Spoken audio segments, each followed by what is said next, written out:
Welcome to Coaching Deep Dives, presented by the Global Coach Collective. This is where evidence-based research meets practical application. Each episode transforms scholarly articles into dynamic discussions, examining the intersection of psychodynamic theory, organizational behavior, and practical coaching applications. Whether you're a certified coach, business leader, or curious learner, you'll discover how evidence-based coaching approaches can enhance performance and drive transformation. From exploring the psychodynamics of resilience to understanding culture-centric coaching models, this podcast bridges theoretical frameworks with real-world implementation. Today, we're diving into a fascinating article about psychological resistance in coaching and the power of applying psychodynamic principles to our coaching practice. I'm thrilled to explore this topic because resistance is something every coach encounters, yet few truly understand its deeper psychological underpinnings. Indeed, and what makes this topic particularly compelling is how it bridges classical psychological theory with contemporary coaching practices. I was struck by Michael Williams's definition of resistance as an unconscious adherence to discomfort that impedes progress. That perfectly captures what we see in our coaching sessions. Clients who seem almost attached to their obstacles without realizing it. Exactly, and Williams and his co-authors provide a robust framework for understanding this phenomenon. What really resonated with me was how they trace the historical context of psychological resistance all the way back to Freudian psychodynamic theory. It reminds us that resistance isn't just a coaching challenge, it's a fundamental human experience rooted in our unconscious processes. Speaking of which, I found their explanation of how past experiences influence current resistance particularly illuminating. Think about it. A client who experienced harsh criticism in childhood might instinctively resist feedback during coaching, not because they're being difficult, but because they're unconsciously protecting themselves from perceived threats. That's such an important point. And it highlights why coaches need to understand defense mechanisms, which the article categorizes beautifully using valence framework. I appreciate how the authors break down these mechanisms into 4 distinct levels, from psychotic defenses like denial to mature defenses like sublimation. Yes, Tommy Moser makes this point eloquently when she states, by understanding our defenses, we can build more meaningful relationships within the coaching paradigm. I think this is crucial for coaches. Recognizing that when a client folds their arms or diverts the conversation, they're not being difficult. They're using defense mechanisms that once served them well. Absolutely. And let's talk about those 4 levels of defense mechanisms in more detail, because I think they provide coaches with a practical lens for understanding client behavior. Level 1 includes psychotic defenses like denial, where a client might completely reject reality. For example, a client might insist their job performance is excellent despite receiving negative feedback. And level 2 covers immature defenses like projection, where clients attribute their own unacceptable thoughts to others. I've certainly seen this in coaching, where a client might say, "My team isn't committed enough," when in reality, they're the ones struggling with commitment. Then we have level 3 with neurotic defenses like rationalization. This is when clients create seemingly logical explanations to disguise their true motivations. We've all heard clients say things like, "I didn't have enough time to prepare," instead of acknowledging they didn't prioritize the task. And finally, level 4 encompasses mature defenses like sublimation, where potentially harmful impulses are channeled into constructive behaviors. This might look like a client who transforms their anger into creative problem-solving or physical exercise. This is actually what we want to help our clients develop, these more adaptive coping mechanisms. What strikes me most about these classifications is how they help coaches adapt their approach.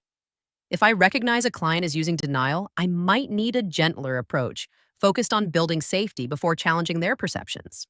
Whereas with a client using rationalization, I might more directly explore the gap between their stated reasons and underlying emotions. Exactly. And this is where the integration of psychodynamic principles into coaching becomes so powerful. As Gary McDaniel notes, understanding psychological dynamics is essential for facilitating personal growth within coaching. When we apply these principles, we're not just addressing surface behaviors. We're helping clients explore deeper emotional patterns, I think that's what distinguishes truly transformative coaching. And yet, the article points out that despite the coaching industry's projected growth to $6.25 billion by 2024, there's still a lack of empirical evidence validating its effectiveness. McCarthy and Milner make this point when they state, we must seek analytical frameworks to validate coaching efficacy and its return on investment. That's a critical observation. While we as coaches might intuitively understand the value of our work, the field needs more rigorous research to substantiate these claims. Without empirical evidence, organizations may hesitate to invest in coaching programs, despite their potential benefits.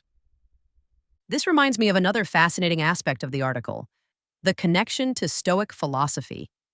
The authors reference Marcus Aurelius's idea that what stands in the way becomes the way. I love how this reframes resistance not as an obstacle, but as an opportunity for transformation. Yes, that Stoic perspective offers a powerful lens for both coaches and clients. Instead of viewing resistance as something to overcome, we can see it as a focal point for exploration. When a client shows resistance, it's like they're unconsciously pointing us toward the very areas that need attention. This approach also aligns with success stories shared in the article. For instance, they mention clients like Sarah, who transformed her fear of public speaking by reframing her anxiety as excitement. Or Mark, who overcame career advancement resistance by turning self-doubt into a growth plan. These examples show how resistance, when properly addressed, becomes a catalyst for transformation. I particularly appreciate how the article outlines specific techniques for reframing challenges. Strategies like identifying the source of resistance, shifting the narrative, setting small goals, and practicing mindfulness provide practical tools that coaches can immediately implement. The article really does offer a comprehensive roadmap for coaches. It emphasizes the importance of understanding resistance, recognizing defense mechanisms, exploring emotional patterns, and cultivating a strong coaching alliance. When we do this, we're not just solving immediate problems, we're facilitating deeper personal growth. And that brings us to their call to action for coaches. Enhance your understanding of psychodynamics, commit to continual education, and embrace research-backed practices. As the coaching landscape becomes more competitive, those who invest in their professional development will stand out. Absolutely. The authors make it clear that the path forward for coaching as a profession involves embracing resistance, integrating psychological frameworks, and committing to ongoing learning. It's not just about enhancing individual coaching practices, it's about elevating the profession as a whole. What's particularly valuable about this article is how it bridges theory and practice.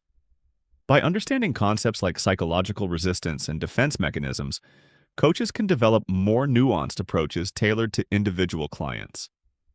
This understanding transforms coaching from a one-size-fits-all methodology into a truly personalized experience. I think that's what makes this research so valuable for our listeners. Whether you're a seasoned coach or just beginning your coaching journey, understanding these psychodynamic principles can enhance your effectiveness and deepen your connections with clients. And speaking of connections, I was struck by how much emphasis the authors place on the coaching alliance. They suggest that understanding a client's emotional patterns and defense mechanisms can foster greater trust and openness, essential elements of a productive coaching relationship. Yes, and they note that techniques like reflective listening can help mitigate resistance. By actively listening and reflecting back what clients express, coaches create a safe space for exploration. This validation encourages clients to delve deeper into their emotional experiences. What's particularly interesting is how the article positions resistance not as something to be eliminated, but as something to be understood.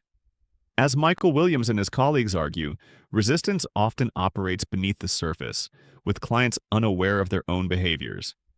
By bringing these unconscious processes into awareness, coaches facilitate genuine transformation. That's precisely why I find this research so valuable. It gives coaches a framework for understanding what might otherwise seem like difficult or puzzling client behavior. When we recognize resistance as a natural part of the coaching process, we can approach it with curiosity rather than frustration. And this brings us back to the Stoic perspective mentioned earlier. By embracing challenges as opportunities for growth, both coaches and clients can approach resistance with a more constructive mindset. This shift in perception can transform the entire coaching experience. Absolutely. The author's integration of philosophical insights, psychological theory, and practical coaching techniques offers a comprehensive approach to addressing resistance. This multifaceted perspective is what makes the article so valuable for practitioners. As we begin to wrap up our discussion, I think it's worth highlighting once more that core message from the article. Resistance isn't just a barrier, it's a gateway to deeper understanding and personal growth. By recognizing and working with resistance, coaches can facilitate more meaningful transformations. I couldn't agree more. And for our listeners who want to delve deeper into this topic, the article provides a wealth of insights and practical strategies. From understanding the different levels of defense mechanisms to implementing techniques for reframing challenges, there's something here for every coach seeking to enhance their practice. This discussion really underscores why staying connected to research is so vital for coaching professionals. As the field continues to evolve, those who ground their practice in evidence-based approaches will be better positioned to deliver meaningful results for their clients. Absolutely. And as we've seen from our exploration of this article, the integration of psychological principles with coaching practices doesn't just enhance effectiveness. It transforms the entire coaching experience for both practitioners and clients. Before we close, remember to visit globalcoachcooperative.com, where you'll find the full article discussed in today's episode, additional resources on performance psychology, our complete library of coaching research and practice guides. Thank you for joining us for another episode of Coaching Deep Dives, where we transform coaching scholarship into actionable insights.